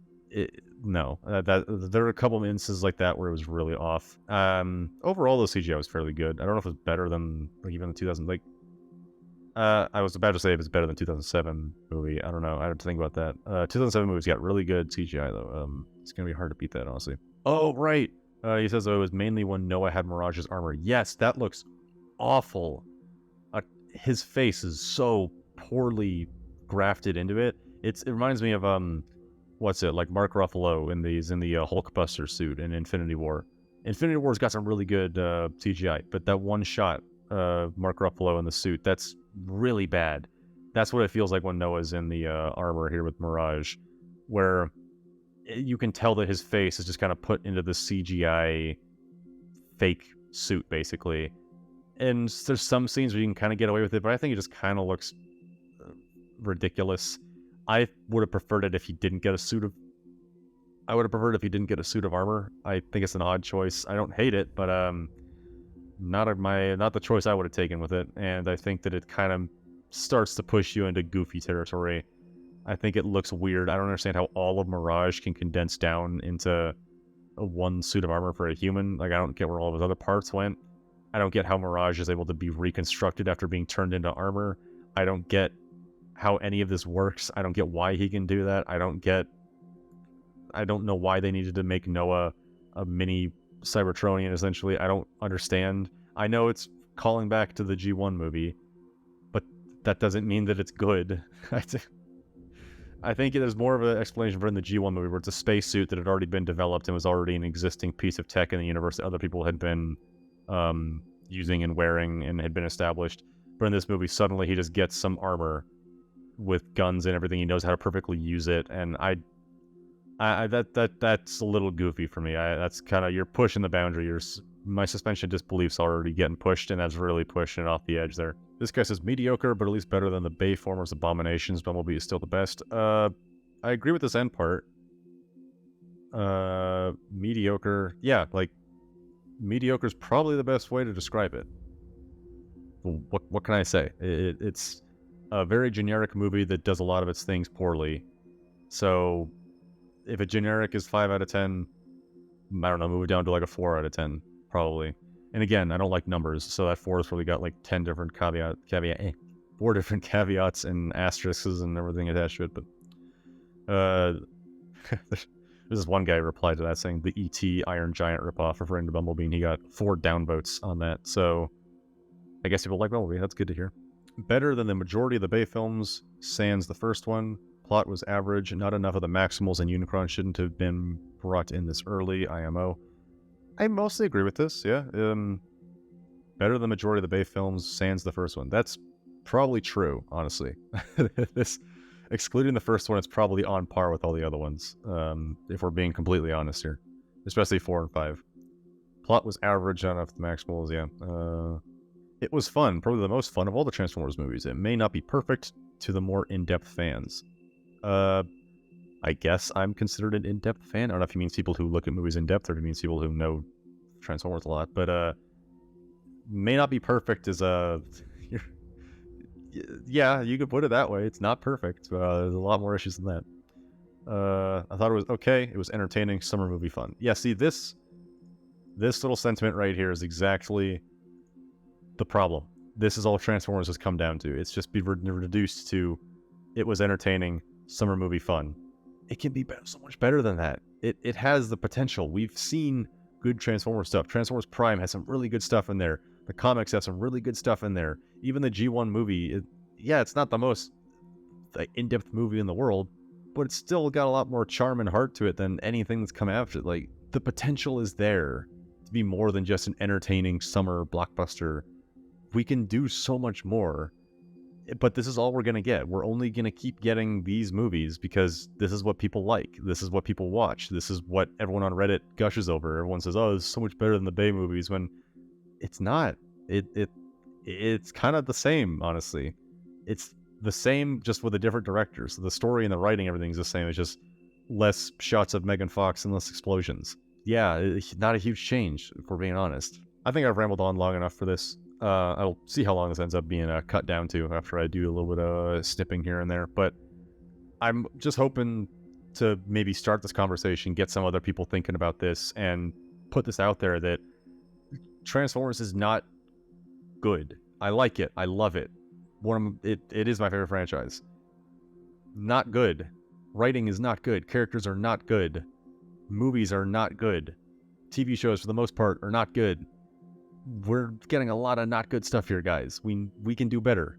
We have to demand better, because if we keep going onto Reddit and Instagram and YouTube and praising these movies and saying how amazing it was and how better this is and how much this is a step in the right direction and how awesome it was to see Optimus say the thing, and to see Bumblebee say the thing, and to see people shoot each other in a big CGI end battle that I thought we didn't like. We're not going to get anything better. We're not going to get an Andor level quality show. We're not going to get anything resembling some of the great movies of all time. We're not going to get the same thing as the 1986 Transformers movie. We're not going to get anything better. If the Hollywood executives and Paramount and Hasbro and everyone just go and see everyone give this a higher Rotten Tomatoes score and higher reviews, and they go and see people say how much they loved it and how this was so awesome and so cool and it was so fun, they're going to make more of this. The next movie is going to be more of this. It's going to be probably even a step further away. The next movie is not going to be good. I'm going to make that prediction right now. I can't put any money down on it because I don't know how I would, but it's not going to be good.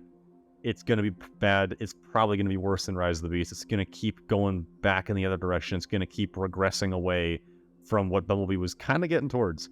We were on the right path for like a year, maybe 2, where we had a Transformers Devastation, then we had Bumblebee, and we had a couple things going for us. So we were heading in the right way, and then I don't know what happened. We were going back downhill really fast, and we've gotten a lot of bad stuff recently, and a lot of mediocre stuff, and a lot of stuff that's just lacking any character or heart. Like, one of the comments I think said this movie had a lot of heart, but did it?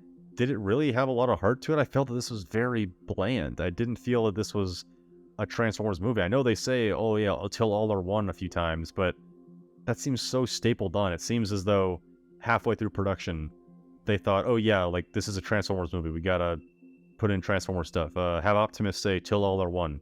And then at the end they go, till all are one. And then play the Steve Jablonsky music. Because we're still gonna ape off the Michael Bay movies, even though everyone apparently hates them, even though they don't. I don't know what's going on. It makes me sad. I've been like this for a while. Not like crying sad, but more of an apathetic sad, as in, oh, this is what Transformers is, I guess. It's just this franchise of mediocre, fun summer blockbusters. That's kind of all we're going to be for a while, is it? If you want good Transformers stories, you have to go to the comics at this point. There's nothing else. None of the shows of late have had good stories. None of the movies as of late have had good stories, except Bumblebee, which was okay. It was pretty good, but not amazing. Is that all we've got? Is this all Transformers can be? Can we not ask for better? Can we not demand better? If you're a Transformers fan, which I imagine most of you are, I don't know why you're not. I don't know why you're watching this movie if you're not. But if you're a Transformers fan, are you happy with this? Are you content with this? Is this okay? Is this what you're fine with? If all we got for the rest of time was just more Rise of the Beast movies and more Transformers Earthrise and more, I don't know, Earthspark, whatever the heck's going on over there. I haven't even seen that show yet, but I've not seen anything good about it. Is that okay? Are you fine with that? Are you happy with that? Is this good for the franchise? Is this healthy? Can we not improve? Can we not have good writing? Is good writing just not something that's supposed to be in Transformers? Is that not allowed? Can we not do that anymore? Can we not have actual characters? Can we not have something going on? The problem is that the Transformers community is very locked into spectacle right now, and I think we really gotta wrench that away from everyone. For instance, I keep going back to Andor, because Andor is one of the best shows I've seen in a long time for some reason. I don't know why this show about one character from Rogue One ended up being the best show in a long time, but Andor, it's not a spectacle. There's very little action scenes in the show, and even the action scenes there are fairly grounded and small scale, and there's not a huge battles with lightsabers and AT-ATs and Death Star. Like, it's pretty small scale. But that's fine. That's okay. It doesn't need to be a huge, amazing, bombastic spectacle. You don't have to have all these things. You don't have to have Optimus and Bumblebee in every single thing. Like, I don't think it's a bad thing. We haven't seen Megatron in a live-action movie in a while. Yeah, it'd be cool to see him, I guess, but we don't need him. He doesn't need to be in Bumblebee. He doesn't need to be in Beast Wars, Rise of the Beasts. Like, if you think about it, Bumblebee was pretty small scale. Like, yeah, we got to see some big bombastic action, but at the end of the day, it was just Bumblebee hiding around from 2 other Decepticons who were trying to hunt him. And that was it.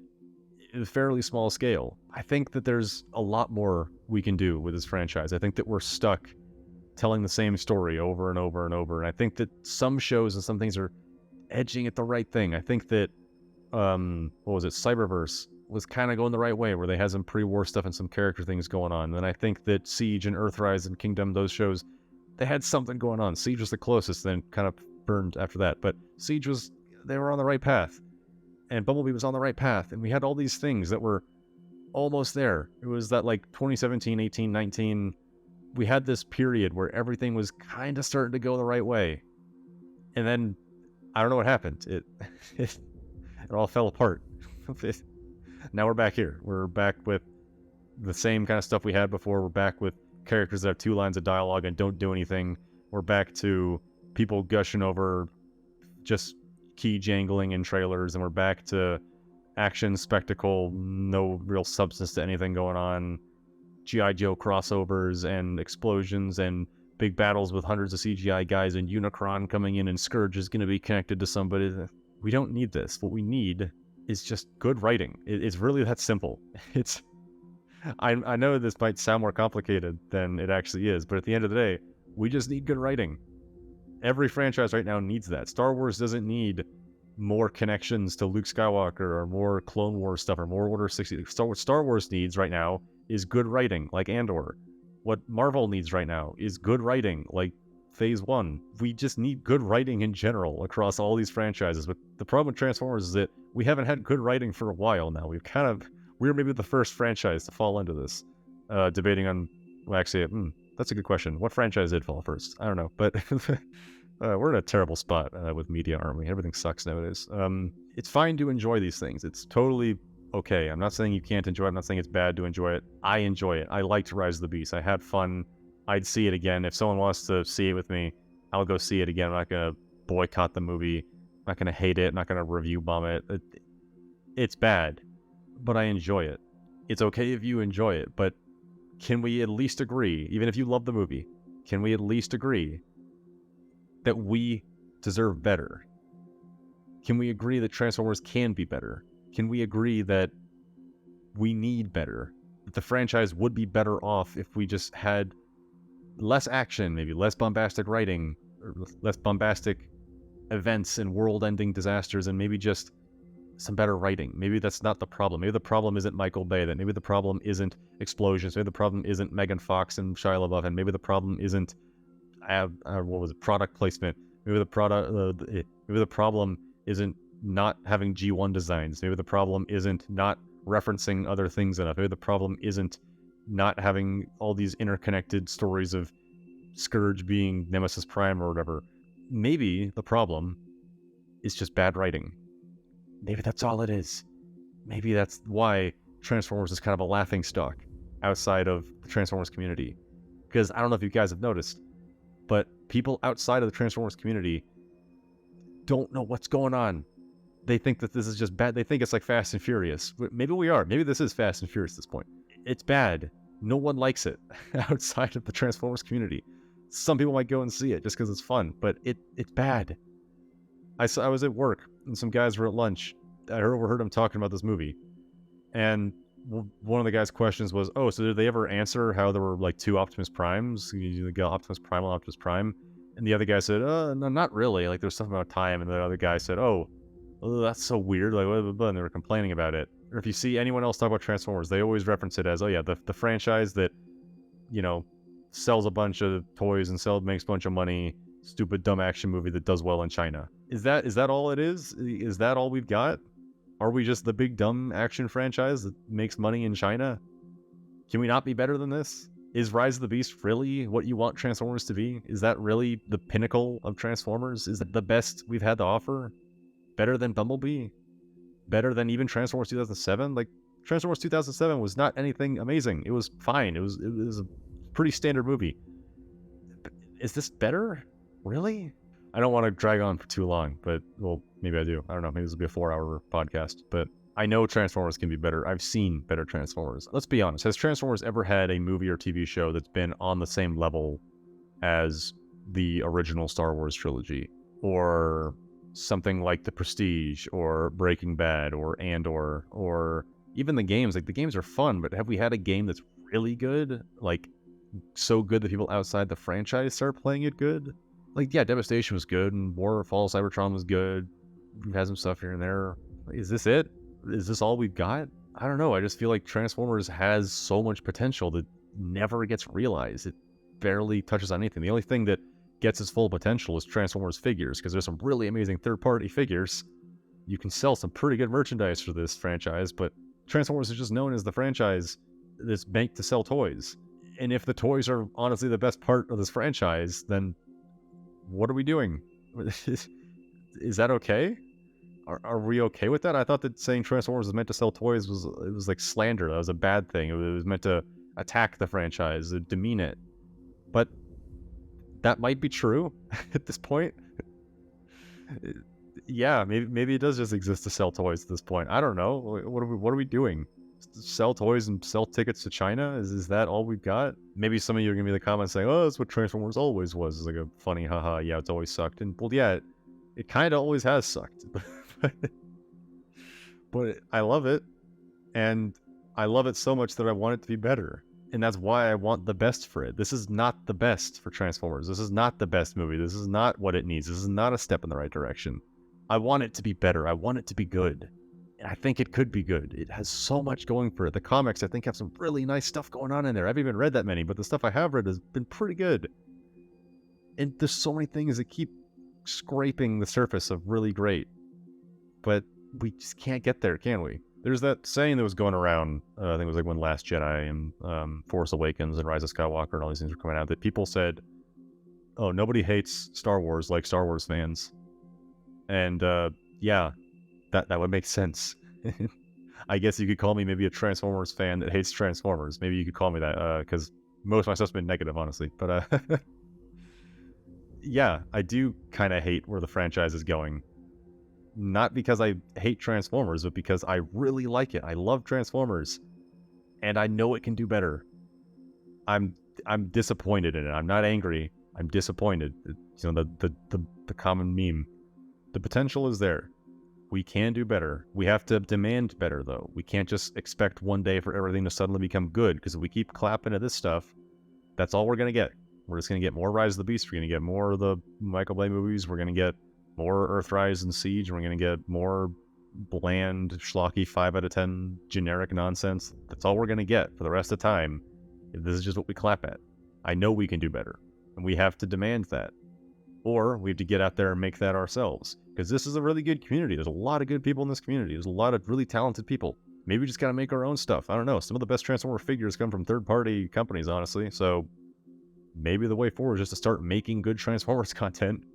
And then hopefully somewhere down the line, someone realizes that and picks it up. Who knows? But something's got to change. Because this is not good. This is not healthy or sustainable for the franchise. This is not good content. This is not This is not good for longevity. Because let's be honest, who's going to be talking about this movie in 2, 3, 4, 5, 6 years down the line, 10 years? Is this going to go down as one of the greatest movies? Is this going to go down as one of the best Transformer movies of all time? No, it's not. I would be honestly willing to, again, place money, even though I can't, on betting that this movie is going to have, people are going to turn on it.